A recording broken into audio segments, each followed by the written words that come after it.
Bonjour à toutes et à tous et bienvenue dans ce nouvel épisode de Top Catch. Au travers de cet épisode, nous allons revenir sur le dernier épisode d'Euro. Il s'agissait d'un épisode très particulier puisque c'était le deuxième et dernier jour de la draft. Premièrement, avant de commencer cette vidéo, je tiens à m'excuser pour le dernier épisode de SmackDown. Comme vous avez pu le voir et comme vous avez été nombreux à me le demander, il n'y a pas eu de review de SmackDown tout simplement parce que j'ai été invité par Touquet à Londres pour tester le jeu. Donc vendredi j'étais sur Londres et puis je suis rentré le lendemain. Après je suis allé chez Aurélien, c'était assez compliqué ce week-end. Donc je n'ai pas pu tourner de vidéo. Et vu que maintenant je trouve qu'il est un peu tard pour la faire, j'ai tout simplement décidé de ne pas la faire. Mais vous inquiétez pas, on se retrouve dès samedi prochain pour la review du prochain SmackDown. Ceci étant dit, c'est parti pour la review d'Euro. Je tiens à préciser que je ne vais pas revenir particulièrement sur les choix de la draft parce que honnêtement je ne vois pas ce qu'on peut dire pour le moment. Il va tout simplement falloir attendre de voir si les changements apportés par la draft, les mouvements vont apporter de nouvelles belles rivalités et si ça va mettre en avant de nouvelles superstars, etc. C'est là qu'on pourra commencer à juger la draft. Mais pour l'instant, qu'un tel ou un tel aille d'un côté ou de l'autre, franchement j'ai pas vraiment d'avis et pas vraiment de choses à dire là-dessus. Allez, on va commencer avec le premier point de la soirée et pour ce premier point on commence avec Becky Lynch qui fait son entrée sur le ring, qui va rapidement prendre un micro et dire que ce soir, en tant que premier choix de la draft, elle devait affronter Sasha Banks. Sasha Banks n'est pas là ce soir dû à une blessure et donc j'en parlais lors de ma dernière vidéo, on en parlait lors d'un épisode de WWE News d'une possible blessure de Sasha Banks à la suite de Hell in a Cell et ça semble se confirmer puisque Sasha Banks n'était pas apte à affronter Becky Lynch cette nuit. C'était annoncé depuis le dernier SmackDown, on devait avoir le rematch de Hell in a Cell, Sasha Banks contre Becky Lynch et donc pour remplacer Sasha Banks, la WWE a mis en place un match avec Charlotte, donc on a Charlotte Flair contre Becky Lynch. Nous avons donc ensuite Charlotte qui va faire son entrée, qui va rapidement prendre un micro elle aussi, et qui va étonnamment défendre Becky Lynch, lui dire que Becky a toujours été une amie, que voilà, elle a envie un peu de se réconcilier, et on croit presque au câlin qui arrive, jusqu'à ce que Charlotte Flair, au dernier moment, tape Becky Lynch, avant que le match commence et donc on a finalement encore une trahison de Charlotte Flair. Donc l'amitié Charlotte Flair-Becky Lynch c'est pas pour tout de suite, c'était un peu prévisible hein, franchement ça aurait été un peu chaud de voir les deux se réconcilier maintenant après tout ce qui s'est passé dernièrement, bien que ça arrivera très probablement un jour mais je ne pense pas que ça arrivera tout de suite. Donc ensuite le match va commencer, on a vraiment un bon match entre les deux, c'est assez équilibré, on a Charlotte Flair qui va commencer à prendre le dessus, qui n'arrivera pas à faire le compte de 3 sur Becky Lynch. Becky Lynch réussira à se dégager à chaque fois et puis Charlotte Flair au dernier moment va se laisser surprendre par Becky Lynch qui va lui faire un backslide pour le compte de 3 et donc victoire de Becky Lynch qui offre donc, parce que c'était la stipulation du combat, qui offre donc le premier choix de la draft à son écurie, donc à savoir à Raw. C'est donc Raw qui a pu choisir en premier son petit poulain et donc on a ensuite le premier choix de la draft et au-delà de ça ce qu'on peut retenir aussi c'est le visage de Charlotte Flair après le match. On sent qu'elle n'a pas aimé être surprise, on sent que voilà, elle est vraiment déçue de cette défaite et au vu de comment a été filmé ce dernier angle, ce dernier segment, je pense que la rivalité entre les deux ne fait que commencer et que effectivement on risque d'avoir dans les prochaines semaines un Charlotte Flair contre Becky Lynch pour le titre féminin. Donc pour ceux qui en avaient marre de voir Charlotte de retour du côté du titre féminin de SmackDown, je pense qu'elle va effectivement se tourner du côté du titre féminin de Raw cette fois-ci et qu'on aura cette rivalité Becky-Charlotte. N'hésitez pas à me donner votre avis dans les commentaires. Est-ce que selon vous, ce qu'on a vu à Raw cette nuit est le début d'une rivalité? Est-ce qu'on aura Becky Lynch contre Charlotte Flair dans les semaines à venir? Je voudrais maintenant parler des nouveaux champions par équipe parce que oui, c'était annoncé depuis la semaine dernière. Suite à leur victoire sur Bobby Roode et Robert Roode, pardon.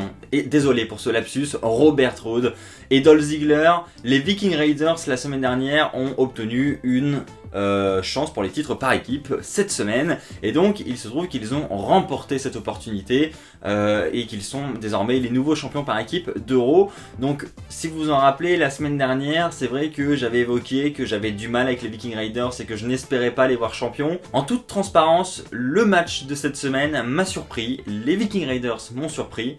Et je suis un peu moins réticent qu'avant. On va dire que je suis pas totalement optimiste, hein, je suis pas non plus devenu le fanboy des Viking Raiders, mais disons que j'ai envie de voir, voilà, j'ai envie de voir, on va voir ce que ça va donner.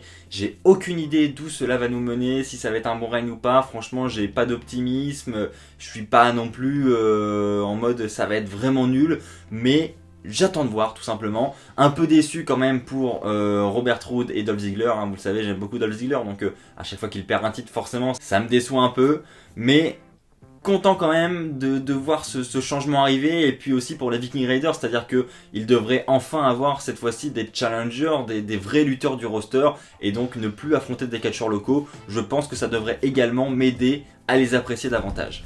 Bon, passons à la signature de contrat. C'était annoncé depuis le début du show. On devait avoir cette fameuse signature de contrat entre Tyson Fury et Braun Strowman. Donc on a premièrement Braun Strowman qui arrive sur le ring. C'est Jerry Lawler qui présente le tout. Et donc ensuite Tyson Fury arrive et on a un échange qui commence entre les deux. Donc on a premièrement Braun Strowman qui va reprocher à Tyson de lui avoir volé, enfin du moins de vouloir lui voler le spotlight, de vouloir prendre sa place. On a ensuite Tyson qui va se défendre en disant qu'il a toujours été fan de Braun Strowman, ses enfants sont fans de Braun Strowman, la raison pour laquelle il était au premier épisode de SmackDown sur la Fox dans le public c'était pour voir Braun Strowman, donc voilà, il se défend comme ça, et puis les deux ensuite vont se lever. On a Braun Strowman qui va vouloir faire une démonstration de force en brisant la table comme ça, rien qu'avec ses mains. Et on a ensuite Tyson Fury qui va un peu se foutre de sa gueule, hein, en faisant celui qui a du mal à casser le stylo. Et puis au dernier moment il le casse et il s'en va, et donc on n'a pas de confrontation physique entre les deux, on n'a pas de choc entre les deux, il faudra attendre. Je pense que ça va être la stratégie de la WWE de nous faire patienter jusqu'à Crown Jewel pour voir ce combat. Et alors c'est vrai qu'ici en France c'est pas un combat qu'on attend énormément, enfin du moins pas plus que ça, parce que Tyson Fury, je sais que parmi vous il y en a beaucoup qui ne le connaissaient pas jusqu'ici, moi le premier, mais il faut savoir qu'aux États-Unis Tyson Fury est très populaire et donc économiquement c'est un très très gros combat pour la WWE. Quatrième point, je voulais parler de Natalya de Lacey Evans, hein. Franchement là je n'ai rien compris. Alors on nous l'a annoncé au début du show, on nous a dit ce soir les Kabuki Warriors, les championnes par équipe de la WWE seront en action et vont affronter Natalya et une partenaire mystère, et il se trouve que cette partenaire mystère de Natalya c'était Lacey Evans. Alors si vous vous en rappelez, hein, évidemment les deux, Natalya et Lacey Evans, étaient en rivalité depuis de nombreuses semaines. J'en ai déjà parlé à plusieurs reprises dans les reviews de Raw. Et quand je dis qu'elles étaient rivales, c'était vraiment des rivales quoi. Elles ne pouvaient pas se blairer, c'était une guerre sur les réseaux, malgré que ce soit dans la storyline évidemment, mais au moins c'était vraiment booké comme une vraie guerre entre les deux. C'était pas un petit combat comme ça sorti nulle part, il y avait vraiment une rivalité. Et là, aujourd'hui, du jour au lendemain, elles deviennent partenaires, et c'est Natalya qui dit dans un speech en arrivant j'ai décidé de choisir la meilleure woman, de choisir vraiment la superstar qu'il me fallait, celle qui allait m'aider à battre les championnes par équipe, sans qui je ne pourrais pas le faire. Enfin bref, elle amplifie vraiment le truc. Je déforme peut-être un peu ses propos, hein, c'est possible, hein, honnêtement c'est pas du mot pour mot. En tout cas, ces mots mettaient vraiment en avant Lacey Evans, c'est ça que je veux faire comprendre. Et on a Lacey Evans qui arrive et franchement on comprend pas, on se dit pourquoi, ça sort un peu de nulle part, surtout qu'il n'y aura probablement pas de suite à cette histoire, parce que Natalya reste du côté de Raw, Lacey Evans part du côté de SmackDown, c'était vraiment le dernier soir, donc je vois pas pourquoi briser cette rivalité et partir sur une amitié maintenant entre les deux. Je sais qu'il est prévu pour Lacey Evans qu'elle obtienne un assez gros push dans les semaines à venir.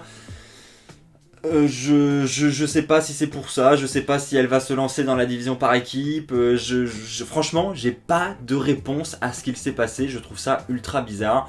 Quoi qu'il en soit, on avait un bon match hein, entre les deux équipes. Honnêtement, sinon en dehors de ça, l'association Natalya-Lacey Evans, je suis vraiment pour et j'aimerais en voir plus, honnêtement.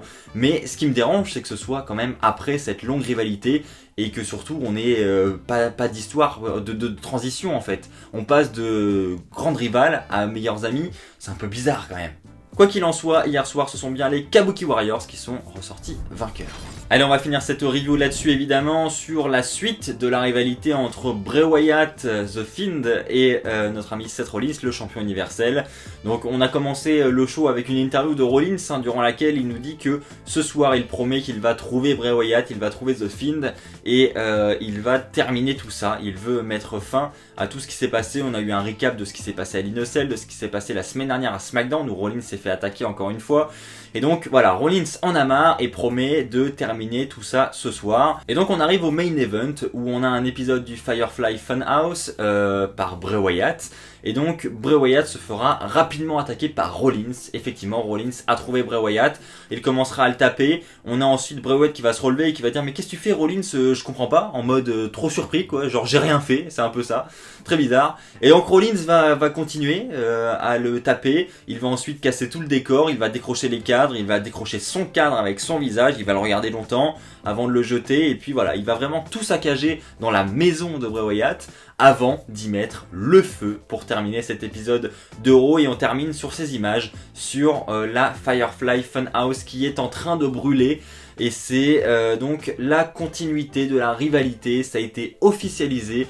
On aura donc Bray Wyatt contre Seth Rollins pour le titre universel à Crown Jewel dans un match Falls Count Anywhere. Donc pour ceux qui ne connaissent pas cette stipulation, c'est tout simplement que nous pouvons faire les tombées partout dans l'arène. Et donc ce match, comme je l'ai dit, aura lieu à Crown Jewel en Arabie Saoudite. Et ce que je trouve bizarre, je ne sais pas si vous êtes d'accord avec moi et c'est ce qui me dérange encore un peu, c'est qu'on nous a promis la fin de la règle du wild card, qu'on nous a promis la draft, ça y est, les rosters à partir de maintenant sont séparés. Eh bien on a encore un lutteur de Raw en la personne de Seth Rollins contre un lutteur de SmackDown en la personne de Bray Wyatt à Crown Jewel pour le titre universel. Et ça honnêtement ça me dérange un petit peu. J'ai vraiment envie de voir la suite de la rivalité, j'aimerais bien voir Bray Wyatt gagner, mais franchement du coup il n'y a pas trop de suspense, hein. Je vois mal le titre universel aller du côté de SmackDown alors qu'on a déjà le titre de la WWE avec Brock Lesnar. Franchement c'est très peu probable, donc autant vous dire qu'il y a de très grandes chances que ce soit Rollins qui sorte vainqueur. Et puis surtout voilà, Raw contre SmackDown, non, c'est pas le lieu pour ça. Encore on pourrait le faire au Survivor Series où voilà le pay-per-view est fait pour ça, mais là il n'y a pas de raison et ça me dérange déjà à quelques jours, à quelques heures de la draft, déjà annoncer un combat où on a un lutteur d'une écurie et un lutteur d'une autre écurie. C'est dérangeant. Voilà, c'est ainsi que va s'achever cette review de Raw, j'espère qu'elle vous aura plu. Si c'est le cas, comme d'habitude, je vous invite à lâcher un pouce bleu. Je vous invite également à vous abonner pour ne pas rater les prochaines vidéos qui sortiront sur la chaîne. En plus de ça, je vous ferai découvrir très prochainement les images de ce qu'il s'est passé du côté de Londres où j'ai été invité par Touquet. Nous avons pu tester le jeu, nous avons pu passer une journée incroyable, nous avons interviewé des superstars, etc. J'ai également rencontré Philippe Chéreau et Christophe Ajus. Une interview va d'ailleurs arriver très vite sur la chaîne. Donc pour ne rien rater de tout ça, je vous invite à vous abonner. Je compte sur vous également sur le pouce bleu, ça nous aide énormément. On se retrouve très vite. D'ici là, portez-vous bien. Et puis n'oubliez pas, soyez toujours très fiers d'être fan de catch. Allez, bye tout le monde!